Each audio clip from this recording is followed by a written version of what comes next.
Tonight, Dennis Potter's MacTaggart Lecture, which opened the Edinburgh Festival a year ago, is broadcast for the first time in its entirety. Michael Grade told Potter that he would transmit it, and he thought that, as a prologue to the annual television festival a year on, it would best make its mark.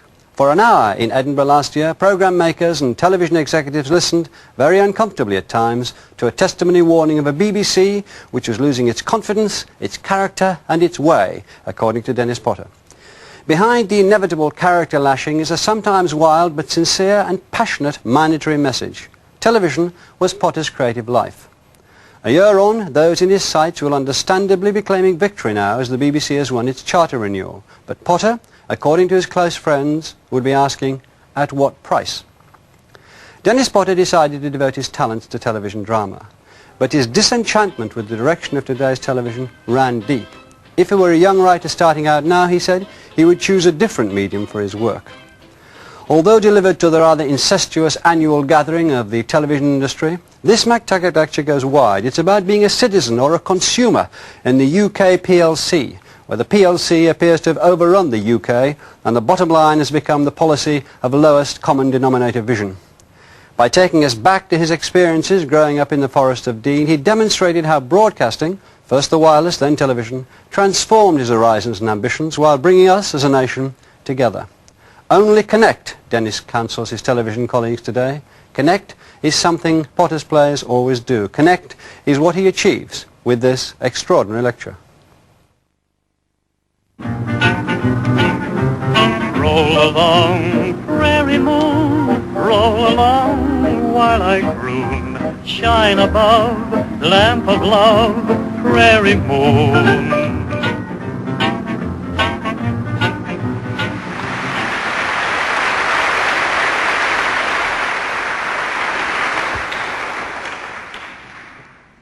Relax, or rather most of you can. And let us together further dissipate that already minimal level of expectation so appropriate to an occasion such as this. I'm going to propose a deal, thereby starting with the kind of language to which I'm, alas, becoming accustomed. The deal is, nobody is allowed to walk out until I finish, except in search of an oxygen mask or a good lawyer. In return, I promise from my side of the haute that this is not going to be what could properly be called a lecture, even if it turns out to contain enough recycled material to qualify me for membership of the Liberal Democrat Party. That perennial second prize for those who like to tickle but are afraid to wound. No, this piece is far more in the nature of a personal statement or a cry, as much from the bile duct as the heart.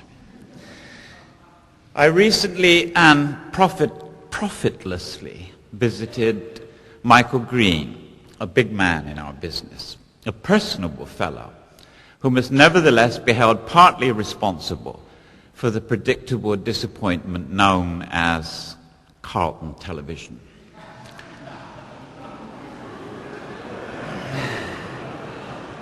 Before going, I checked with a friend of his in red braces how best I could put Mr. Green at immediate disadvantage. Ask him what he believes in, the friend said. But I couldn't bring myself to be quite so cruel. This evening, however, I insist upon answering that same lethal question for myself. Please accept, therefore, something as ephemeral or self-serving as the ripple of a few pages from what will always remain an unwritten autobiography.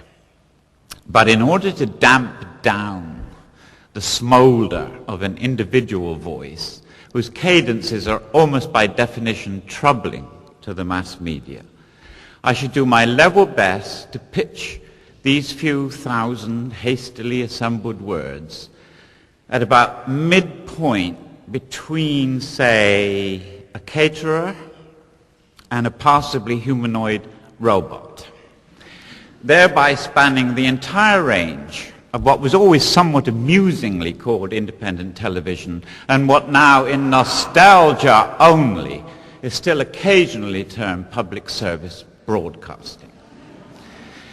Maybe I should divert myself by calling this piece The Prisoner of Zenda, or better still, Jurassic Park. But I think they probably need that label to pin on the panel door of the musty room in beleaguered Broadcasting House, where under the puzzled-looking portraits of previous Director Generals, the aging, unrepresentative, and demonstrably ineffective BBC governors chunter quietly amongst themselves. Water. Instead, I'm giving the melodramatic and not at all tuneful title, Occupying Powers, to this year's James MacTaggart Memorial Lecture. The title has not been chosen simply to indulge yet again in the inevitable paranoia which so afflicts writers who work in television, although I'll give that a go too.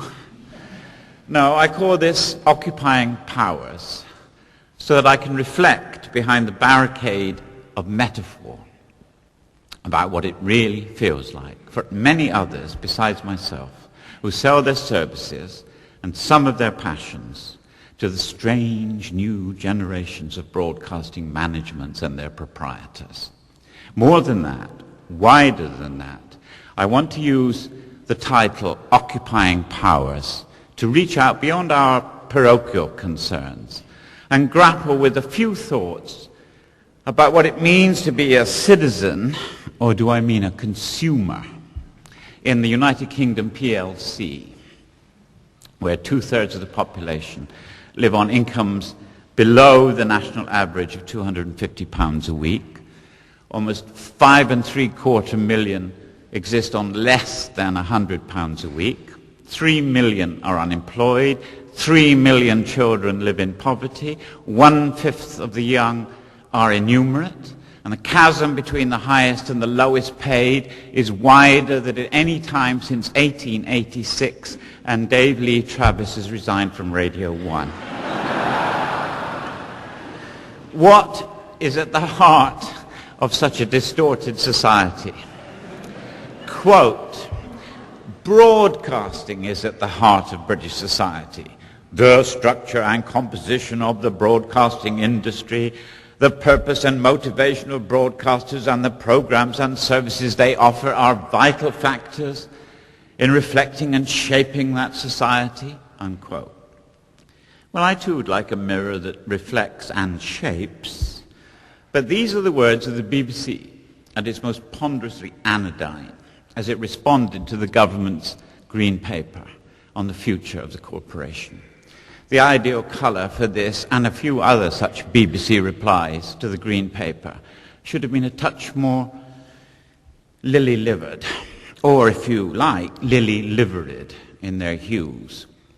But the particular quotation is certainly one which James MacTaggart would have taken for granted, with as little sense of astonishment as if someone on an outside consultancy had told him on 3 identical bits of thermal paper that a walk along the corridors of the television centre will always bring you back, shaken but not stirred, to where you started.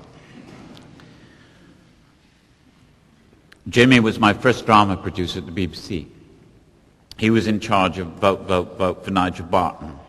First play of mine to be hoiked off the screen without so much as a by your leave on the very day it was scheduled to be broadcast. Believe me, I've now acquired enough experience of senior television executives to know the exact medical circumstances in which it would be pointless to carry out a spinal tap.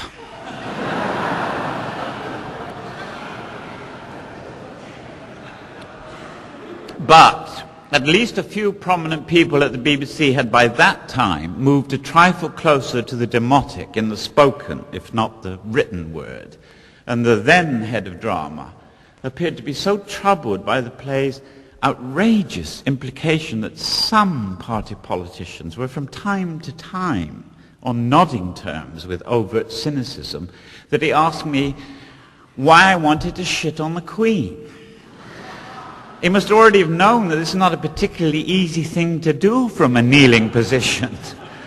But these things were happening way back in 1965, in the days of supposedly frequent and untroubled sexual intercourse.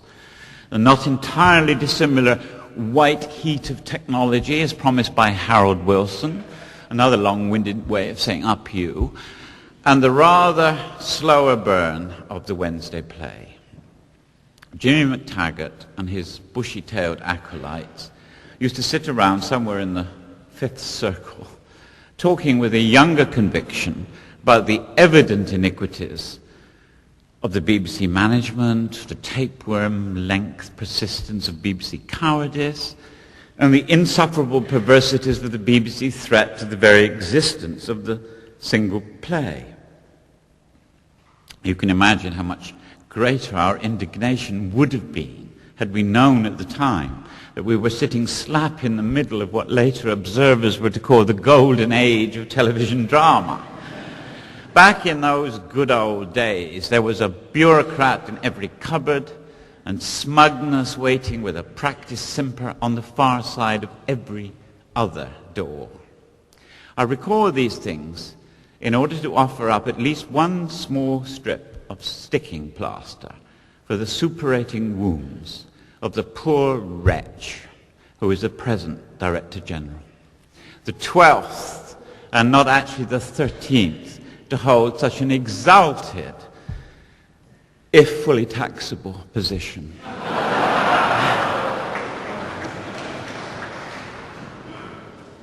At, quote, the heart of British society. Now, I haven't made this long journey in order to be kind and gentle, but I think it's only fair to tell him that the fear and loathing now swirling jugular high around those same circular corridors do indeed have some antecedents.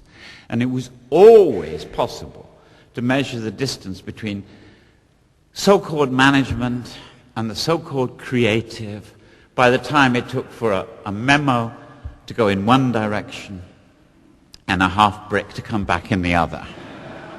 There are a few of us old soldiers still around who know that the best way to polish our campaign models is to spit on them. Now, I'm not blaming John Burt for that particular remark, by the way. It was, I believe, attributed to a BBC spokesperson. And since it was immediately comprehensible, I assume it was not made by Mr. Burt himself.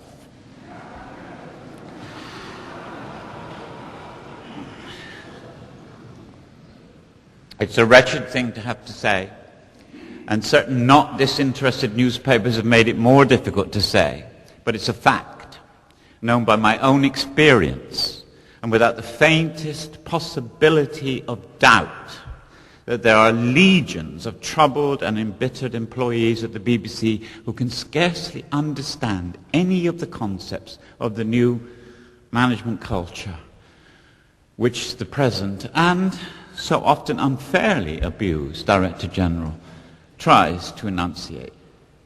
I will willingly concede that this is partly because they don't want to listen. And there have long been people at the BBC ready to spout about their dedication to public service broadcasting who think it's an absolute impertinence if they're asked to get out of their beds of a morning. I've just this week finished a co-production with the BBC, of which many BBC staff work as the biggest part of the corporation's contribution to the budget. The film we made is called, perhaps prophetically enough, Midnight Movie, something which, in my totally unbiased opinion, was brilliantly directed by Rennie Rye, who will one day be seen to be one of the great names in British cinema. And it's by now part of my job to find and then to support such people. I would rather have fulfilled this proper obligation without using quite so much of my own money.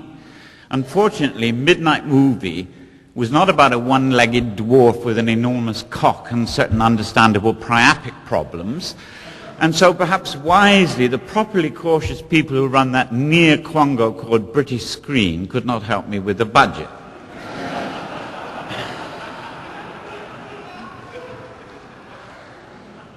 And so I was naturally very pleased when Mark Shivers at the BBC put his shoulder to the boulder that more accurately represent the British film industry than the comparatively minor task of poor Sisyphus. But it was during the making of Midnight Movie that I came to see just how deeply and how seriously the demoralization, the bitterness, and yes, the hatred had bitten into the working lives of so many hitherto reasonably contented and undoubtedly talented BBC staff. My worst experience was seeing a middle-aged man on the far edge of the set start to cry after a phone call from some manager at the centre. A grief that I'm only marginally glad to say was nothing to do with my script. I tell you now, it was impossible not to wonder how on earth those currently, and I hope temporarily in charge of the BBC, could have brought such things to such a miserably demeaning condition. My impression was that there's now a one-way system of communication, and the signals being sent down the narrowed track were so laden with costive blurb and bubble-driven didacticism that they were more than half perceived as emanating in a squeak of static from someone, or rather something, alien and hostile. And you cannot make a pair of croak-voiced Daleks appear benevolent, even if you dress one of them in an Armani suit and call the other Marmaduke. Now, a smile can be twisted out of the least promising material, especially when it does not immediately affect oneself. It's rather like one of those Marks and Spencer's packs that says serves two. You know, make sure that one of you's already eaten first.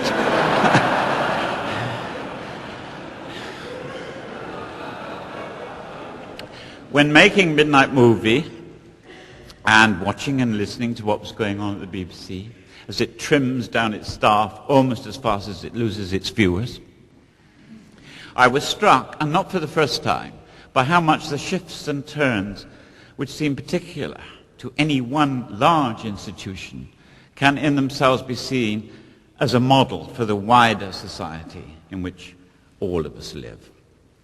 Any virulently new management culture can be studied as scrupulously as one might examine the bacteria proliferating around a wound.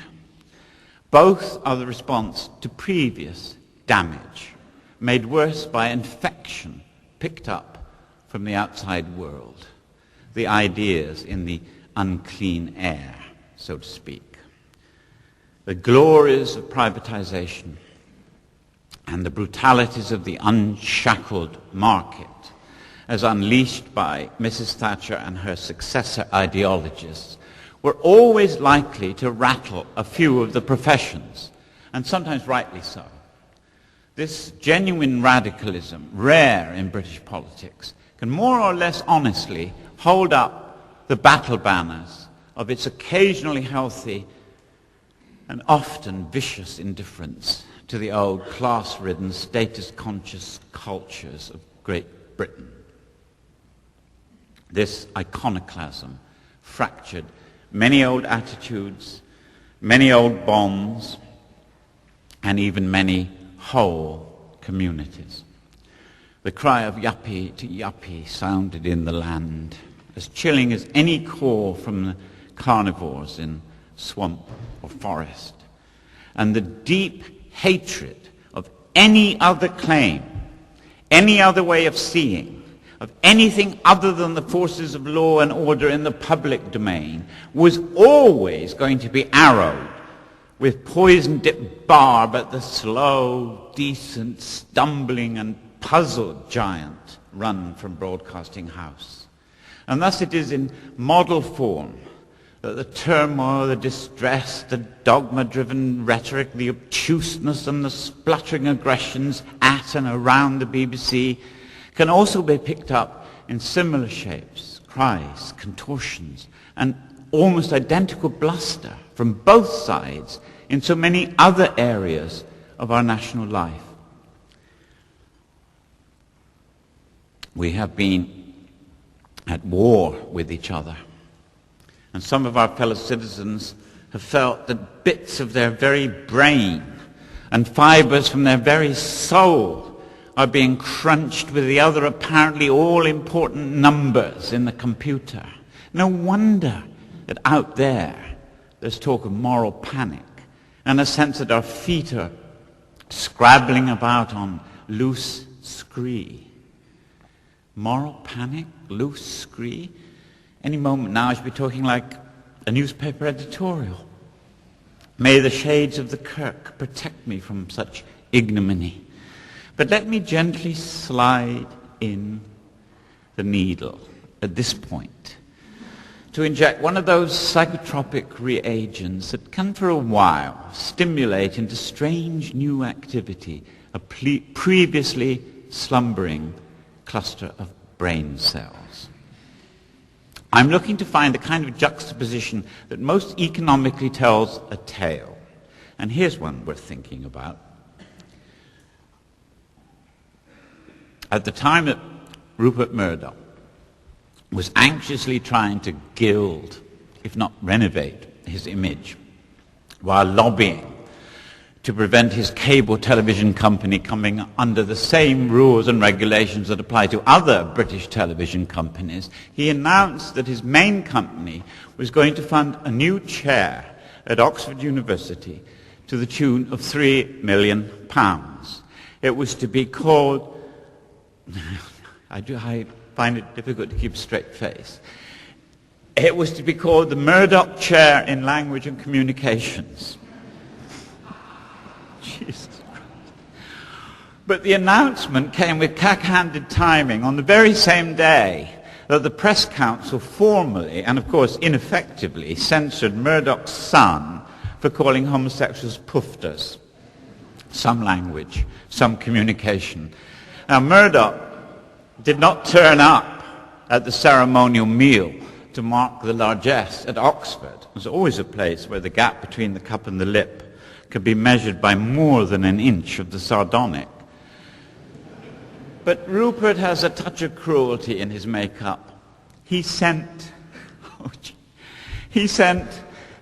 Kelvin Mackenzie, the sharp little weasel that edits that daily stink they call The Sun.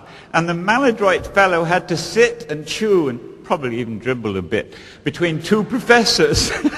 Well, that was one set of cutlery that wasn't needed on the crisp linen, I suppose.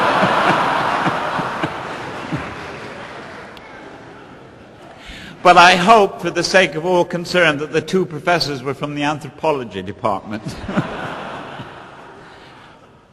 Now, the reason I'm speaking in this way on this occasion is not simply because my fists are already clenched, and not just because I really do want to land a few blows on some of the nastiest people besmirching our once fair land. No, it's because I object to the manner in which too many of us, too much of the time, half hide behind the anonymous, the over-smoothed, over-soothed, and anodyne, even as we quietly rot or noisily spin, and even as the disaffected, the dispossessed, the poor, and the more than half mad surge, almost necessarily unnoticed, at the littered edges of the gutters. Even then, the polite meta-language of Brit-speak and its halfway decent conceptual evasions, modulated only by a whine, choke off enough of the pain or sufficient of the venom. But then we're left emptied of almost everything except a numbing bewilderment, a paralysis of the spirit, and that long, aching, nearly inexpressible sense of loss which is, I feel, what's the current phrase? The hidden agenda, lurking behind so much of our public discourse, with something of the same stretched rictus of proper embarrassment in which a former Labour Chancellor of the Exchequer currently fronts a few TV commercials. Embarrassment. Well, it's a fluttery enough, flustered enough word to take me now into a long loop, all the way back to the blue remembered hills of my own childhood. You will have to excuse what might at first seem to be a self-indulgent digression, but I need to make this journey to gather up a few of the things I want to say. Somewhere back there are the set of reasons or feelings for why I wanted to place my work onto that palace of varieties in the corner of the living room, rather than, first of all, between the covers of a book or on a theatre stage. A critic on The Guardian has said, with a neat little edge of ambivalence, that for 30 years I've shown a fidelity to television which would astonish a Labrador retriever. I'm not always sure that I can tell one dog from another, but I have to say that if I were starting out today as a writer who was able to persuade himself on at least 2 days of the week that drama or fiction is one of the last few remaining acres of possible truth-telling left to us in our over-manipulated and news-stuffed world, then I doubt very much that I would deliberately choose, as I did, to begin in television as it is now controlled, owned, and organized. But let me go back a bit. Beam me up, Scotty, or down, if not quite to the land of lost content. My first home was in the Forest of Dean, which rises steeply in ever tighter layers of green and grey in what is purely coincidentally a heart-shaped mound between the Severn and the Wye, close to the borders with Wales. I was 4 years old when the Second World War began, and it took me until I was 10 before I finally won it, with a little help from Rockfist Rogan, Tommy Handley, and Mr. Harris at Salem Chapel. In those days, the main sources of work in the district were the 5 deep shaft coal mines, long since closed, and the stone quarries, whose rumbling explosions made me wonder if the Germans were coming. My father worked with pick and shovel on the pre-mechanized coalface, and most of the men in the village worked in the same colliery.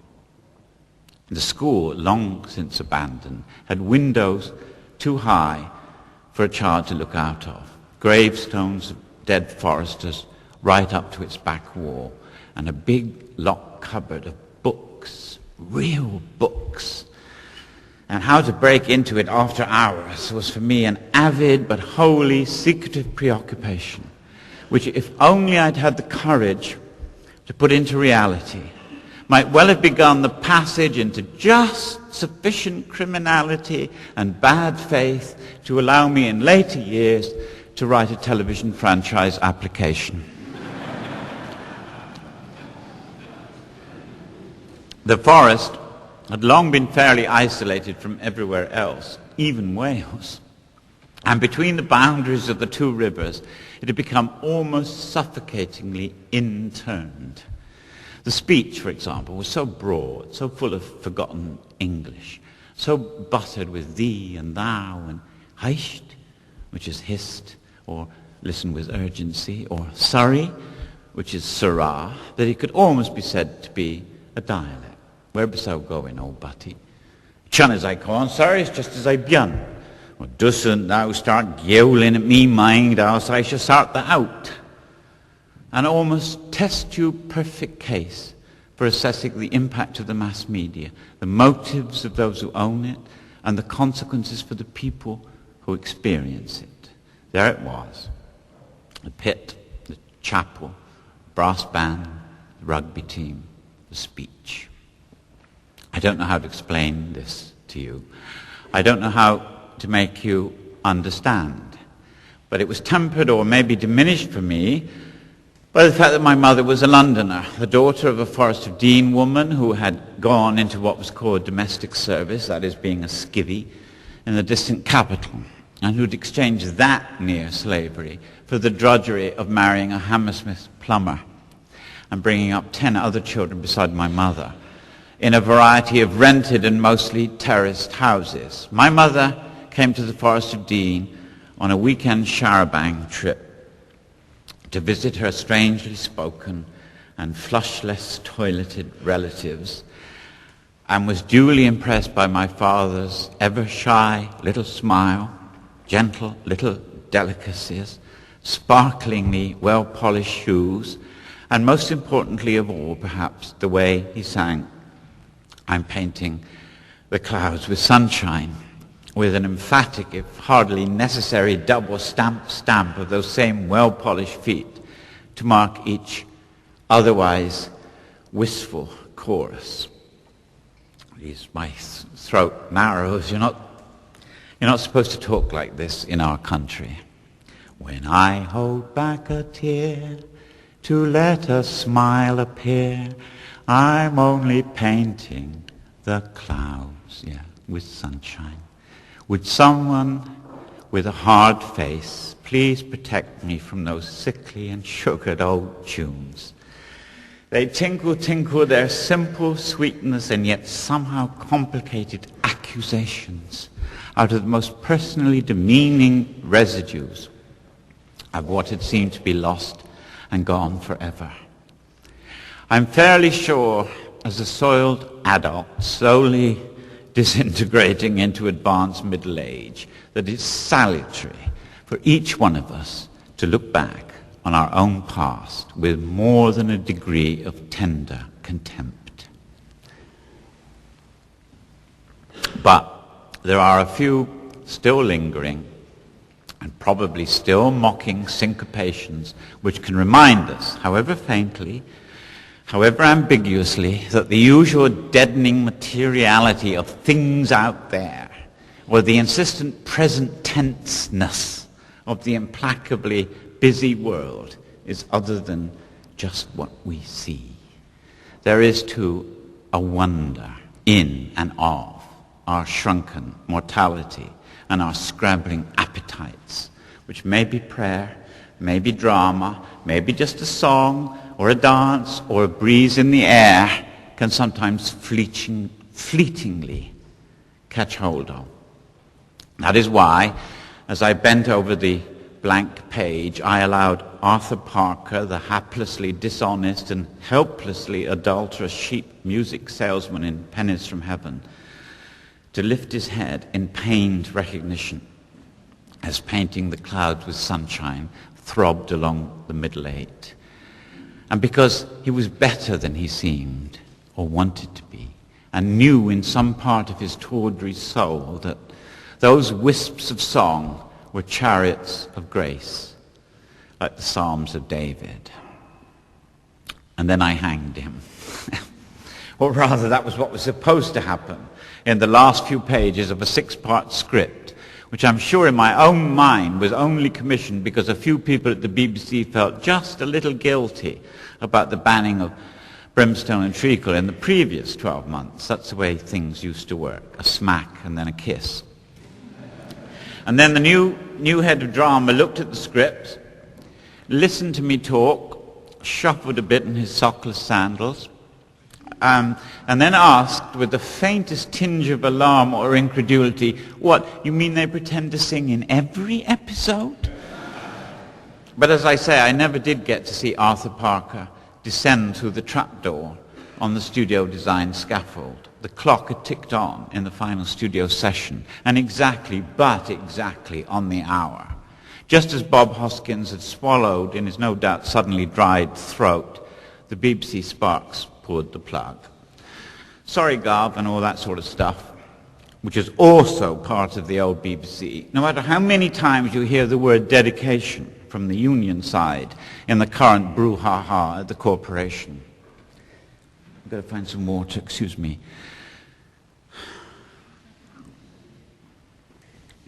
But painting the clouds has, of course, tempted me off track.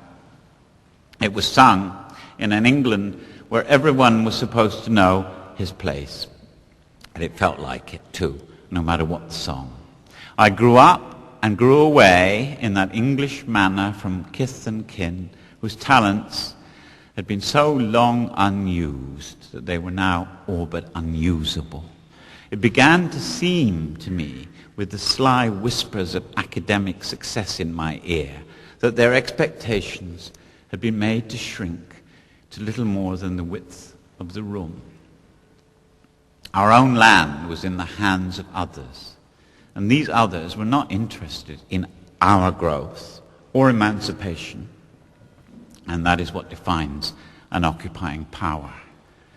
But when I said just now, in the exaggerations of rhetoric, that aspirations were scarcely wider than the spaces between the parlor walls, I was leaving out the one big window.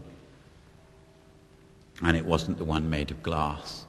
We called it then the wireless, a walled, fluted and beknobbed oblong, which could allow anyone to feel like Joan of Arc. More than the coming of the bus and the train, or even the daily newspaper, it was the voices out of the air, which as though by magic pushed out those constricting boundaries. You could hear a play that made the back of your neck tingle, as well as a dance band that made your foot tap, a brow-furrowing talk about something I'd never heard of, as well as an I say, music hall routine, or even, and how bizarre, a ventriloquist dummy, as well as a not wholly dissimilar newsreader. And none of it was trying to sell you anything. Maybe.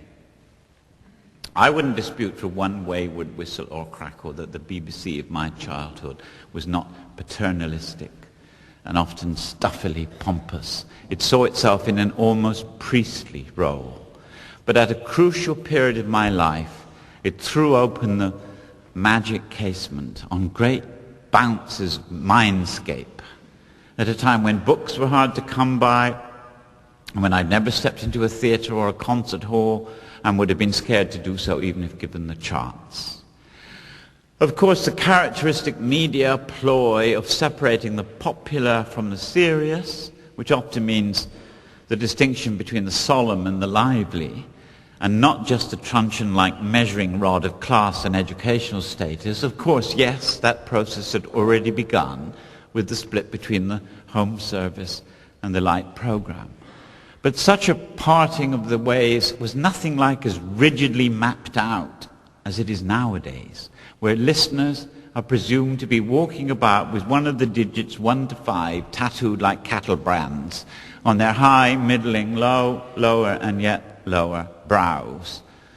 On the old light program, you could suddenly, maybe reluctantly, collide with a play or a discussion or an embryonic drama documentary, the now totally pervasive assumptions of the marketplace, which have stiffened into something close to natural law, had not by then removed the chance of being surprised by something you didn't know, or better still, by something you didn't know that you knew, something you didn't know that you knew.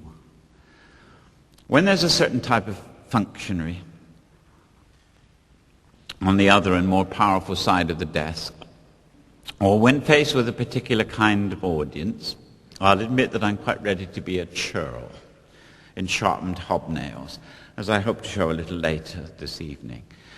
But it would be graceless of me not to acknowledge with an open heart the significant part the BBC had played in my life and in the lives of the people I came from. Millions of our fellow citizens feel the same way.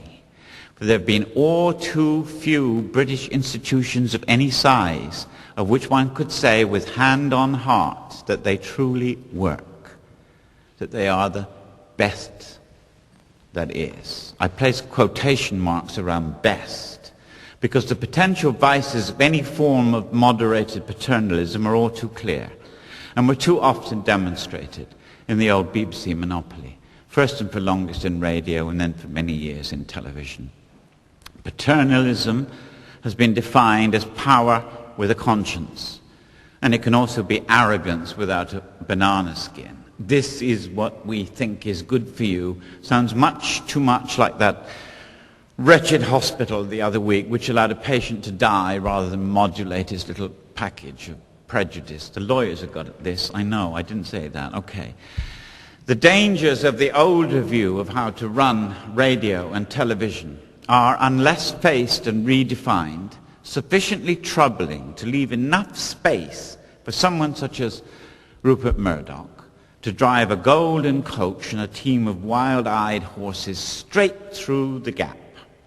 His James MacTaggart lecture here a few years ago was little short of a masterpiece of apparently libertarian rhetoric. Indeed, it was the kind of peroration I would like to hear him deliver from the scaffold. The insecurities and contradictions of the BBC's only half-digested and half-shamefaced self-definitions lay like rubble spread in inviting heaps in front of the supercharged, savage-toothed JCB of his unslaked appetite. Corporation has already been driven onto the back foot by the ideology-driven malice of the ruling politicians, and its response has been to take several more steps backwards with hands thrown up and to whimper an alleged defense of all it has stood for in the very language and concepts of its opponents.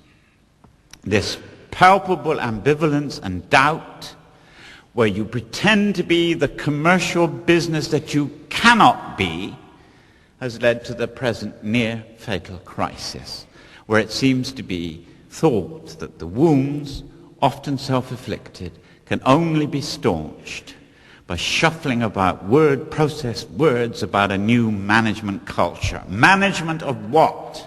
Management for what? Management. The word sticks in one's interface.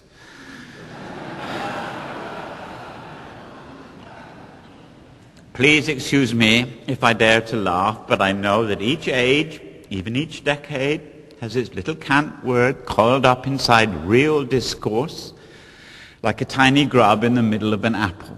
And each age, even each decade, is overly impressed for a little while by halfway bright youngish men on the make who adeptly manipulate the current terminology at precisely the right moment to make precisely the right impression on those who are a little older, a little less intelligent, and considerably less alert. Ah, me. Which one of us here this evening has not fallen into one or other of these categories, and perhaps into the wrong one at the very moment we thought we were in the other? Life in the media business can be a hoot. And as a writer who needs to clutch his pen as though it were a life belt, I have to admit that I've nevertheless improved many a shining hour with a probably untransmittable little playlet about one of the more intriguing encounters of our time. I was not there when Fortnum met Mason, Laurel met Hardy, or Murdoch met Mephistopheles.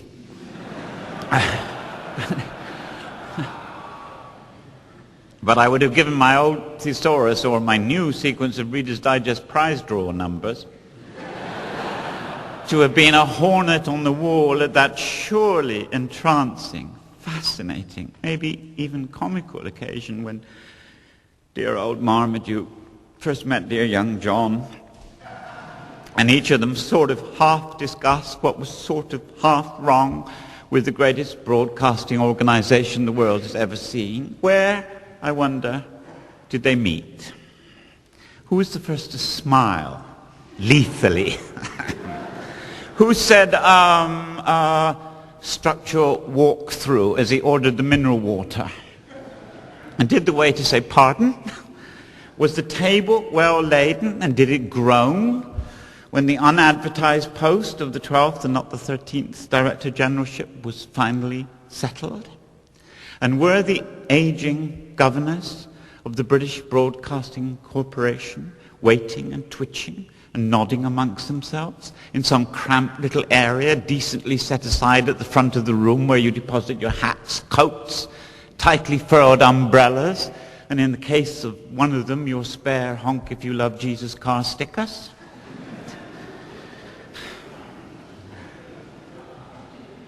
My invention has not run out, and it might be nice to go on in this vein, so indelicately poised at midpoint between farce and malice.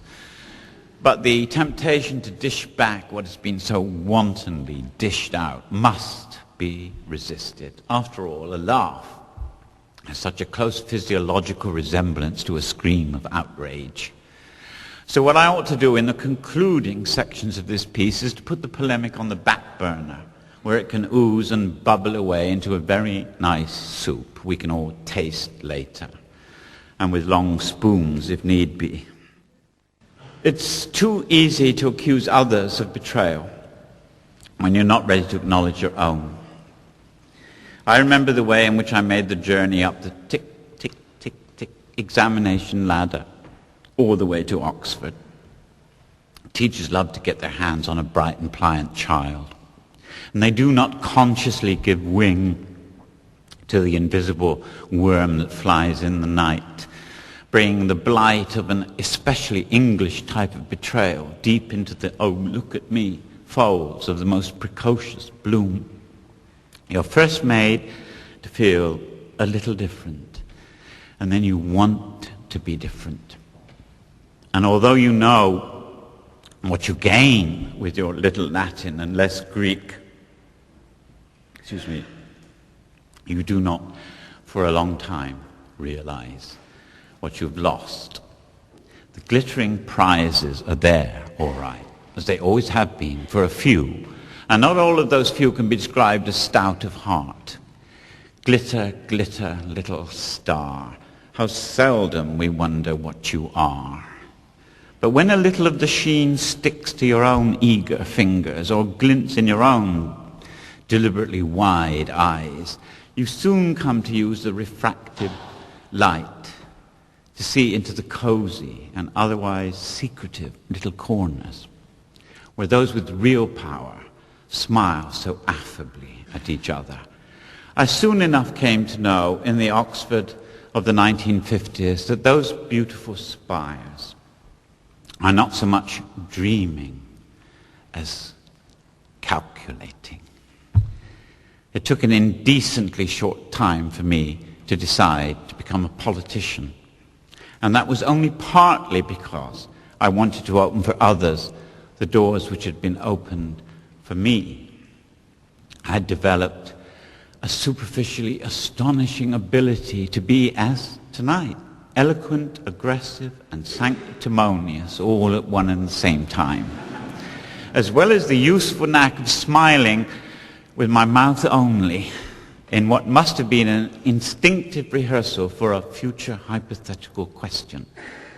Hell, and I mean hell, I could fairly easily have mutated into a marginally more charming version no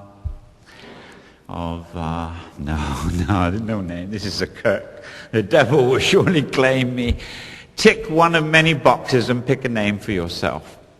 But yes, I sensed once that a laurel-edged path was opening up invitingly at my feet, and I knew that it would lead to upholstered media power or to a padded bench not too far from the mace in Parliament, or a padded cell somewhere not at all dissimilar but even more interesting, wearing a jacket that buttons up at the back.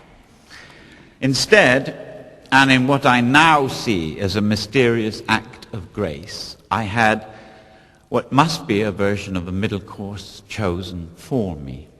And very soon after coming down from New College, I finished up in hospital, scarcely able to move, an entropy of the spirit, I suppose, manifest in the swollen rigidities of each limb and the fiercely scalding mockery of their outer casing. And so it was that 30 or more years ago, apparently stripped of much more than my skin, I had the opportunity of reassembling myself from what I hesitate to call from scratch. I had the chance of making myself up all over again. Now, this interesting and intrinsically dramatic process not only restored to me a sufficient measure of dignity, but also had the immeasurable advantage in due time of giving me what I have to call a sense of vocation, if you'll pardon such an antique phrase. My condition was genetic, but it felt psychological. I knew that I'd lost touch with something, and that the soapbox words were no longer capable of restoring enough of what had been half unknowingly jettisoned. Different words had to be found, with different functions and a different purpose. But how? And why? Why? The same desperately repeated question I'd asked myself without any sort of answer, or any ability to tell my mother or my father, when at the age of 10, between VE day and VJ day, I'd been trapped by an adult's sexual appetite and abused out of innocence. And if anyone cares to look, really look, at my work over the years, they wouldn't take too long to see how the great bulk of it is about the victim, someone who cannot explain, cannot put it into the right words, or even cannot speak at all. But I do know, without doubt, that the nearer writing approaches self-therapy, the worse it becomes. So I've just said, but now in a shifted context, different words had to be found with different functions. But how? What used to be weeks in hospital, then stretched into months in hospital, but still the language would not break itself open. The love of my family and the steadfastness of my wife, Margaret in particular, became for a long while the only or the major defense against a near total reclusiveness. This is, of course, before chemotherapy lifted the bondage, providing a large degree of emancipation at the price of intermittent liver biopsies and a regular upchuck time that seemed entirely fitting for one who, for too long, and with a dangerously religious temperament, felt that the only truly meaningful sacrament left was for people to gather at the mudded and unlit crossroads at eventide in order to vomit collectively. All right, this is getting too extreme. It's becoming embarrassing. You should not ask a writer to deliver one of these pieces, because too many of you, too much of the time, are paid not to let anything remotely resembling real emotions or real writing get anywhere near anything other than weary side distance of your so regularly emptied out trays. But don't shuffle and fret. Just look upon this as a kind of day out, as you might a trip to the zoo. In any form of personal crisis, all kinds of memory and aspiration, hope and disappointment, grief and bloody-mindedness fly up at you as suddenly and as startlingly as the little yellow hammer bird used to do from the prickly gorse bushes of boyhood. And in that unbidden mix, as though out of a fever, I began at last, and seriously, to make links that I'd studiously or even furtively avoided making for too long. Only connect, said E.M. Foster, that great novelist whom Murdoch's nasty little rag would presumably dismiss as an artsy, fartsy old pufter. But yes, what a good word. Connect. Connect. The verb which far better than the merely technical transmit is, if not actually, certainly what should be the the defining activity of all television, especially that threatened and peculiarly self-threatened section, which has no need and indeed no remit to package up A, B or C defined groups of the allegedly passive on behalf of predatory advertisers. The section of broadcasting which, above all else, and quite separately from any temporarily dominant political language or so-called management culture, must continually remind itself that it is not a business trying to distribute dosh to its shareholders, not owned by its current administrators, not a company entitled to build Chinese walls around its momentary practices, but something held in trust and in law for every citizen of this misgoverned and too long abused group of nations we for probably a few decades more call Great Britain and Northern Ireland.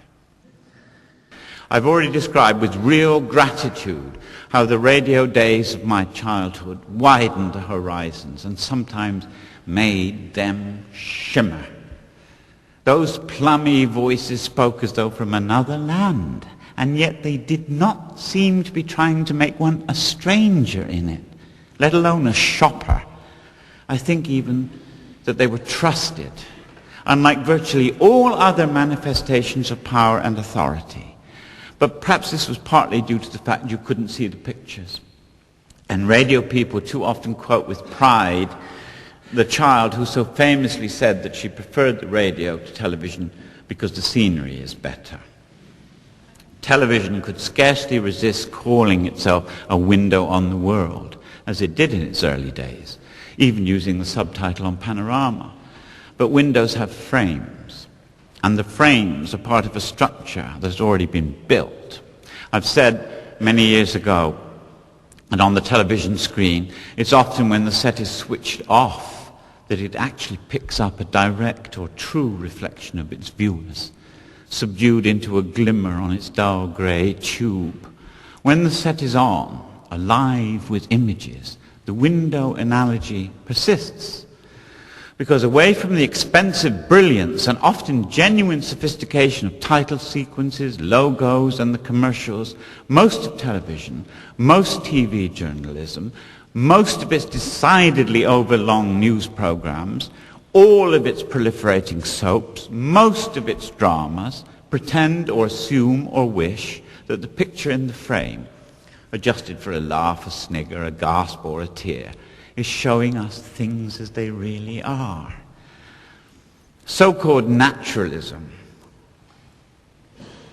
is by far and away the dominant mode, and easily the most characteristic syntax of television grammar. But one of the troubles of supposedly showing things as they really are, the window problem, is how difficult it then becomes in the same grammar not to make people feel deep in their souls that this is also more or less the way things have to be. Hence the shock horror probe patterns, the inflated status of those bus conductors called newsreaders, the odd and only temporarily effective splashes of sensational indignation, the random violence, the unmediated sexuality, and the presence of critics who almost uniformly perceive their function to be joke makers and snide-mongers, and who can blame them? Our television has been ripped apart and falteringly reassembled by politicians who believe that value is a monetary term only, and that a cost accountant is thereby the most suitable adjudicator of what we can and cannot see on our screens. And these accountants, or their near clones, are employed by new kinds of media owners who try to gobble up everything in their path. We must protect ourselves and our democracy, first by properly exercising the cross-ownership provisions currently in place, and then by erecting further checks and balances against dangerous concentrations of the media power which plays such a large part in our lives. No individual, group, or company should be allowed to own more than one daily, one evening, and one weekly newspaper. No newspaper should be allowed to own a television station and vice versa. A simple act of public hygiene. Tempering abuse, widening choice, and maybe even returning broadcasting to its makers. The political pressures from market-obsessed radicals and the huckster atmosphere that follows has by degrees and in confused self-defense drawn the BBC so heavily into the dogma-coated discourses of so-called market efficiency that in the end it might lose clear sight of why it, the BBC, is there in the first place. I fear the time is near when we must save not the BBC from itself, but public service broadcasting from the BBC. The old titan should spawn smaller and more nimble offspring if its present controllers cannot be removed. Why not think about it anyway? Why not separate radio from television?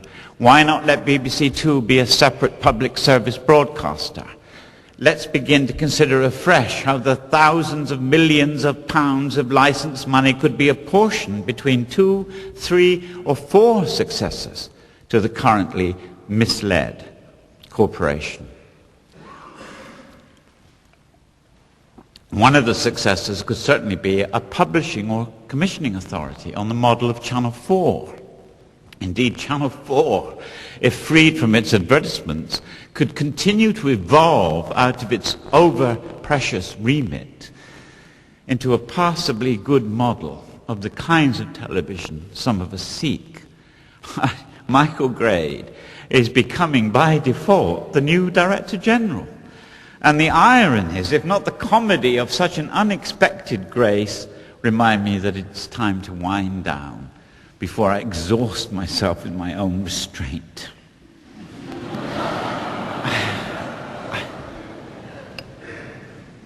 I prefer a dialogue, and that would be possible on Sunday. 30 years ago, under the personal pressures of whatever guilt, whatever shame, and whatever remaining shard of idealism, I found, or I made up, what I may unwisely have termed a sense of vocation. I have it still.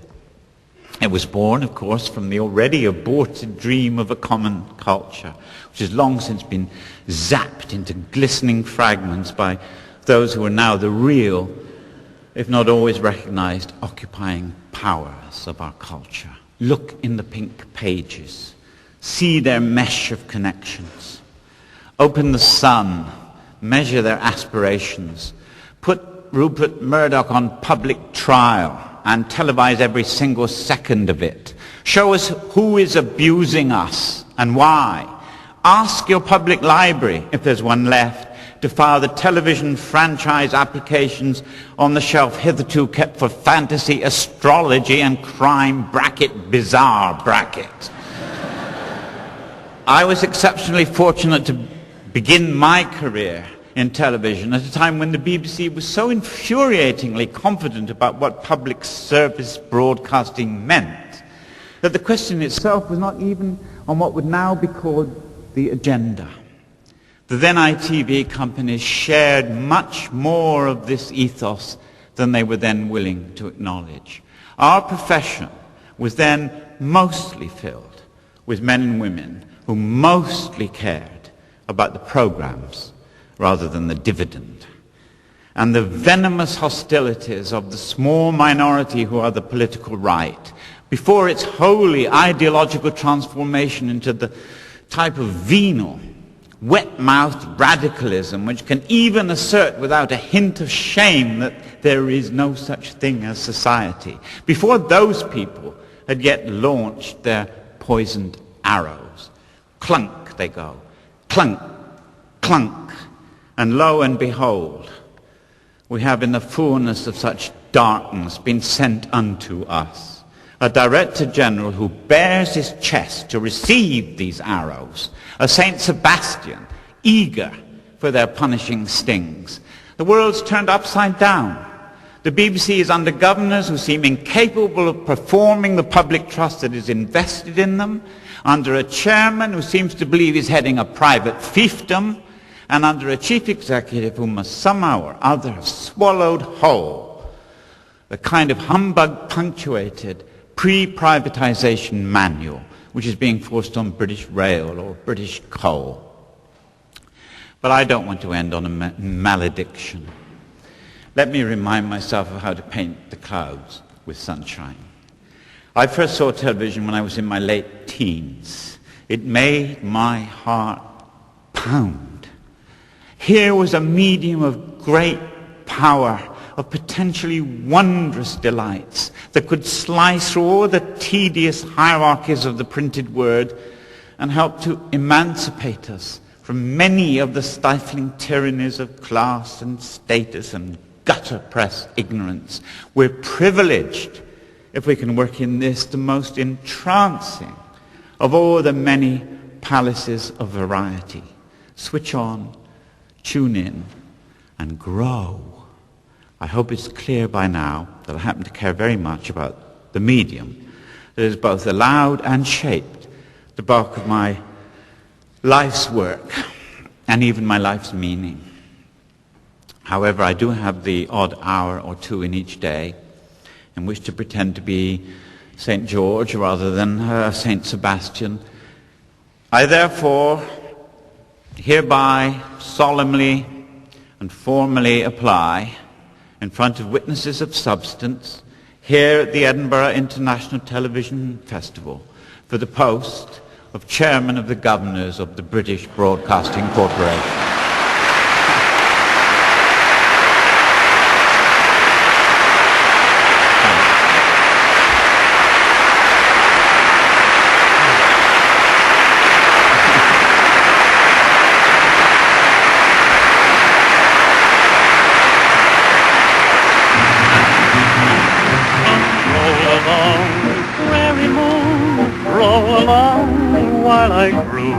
Shine above, lamp of love, prairie moon.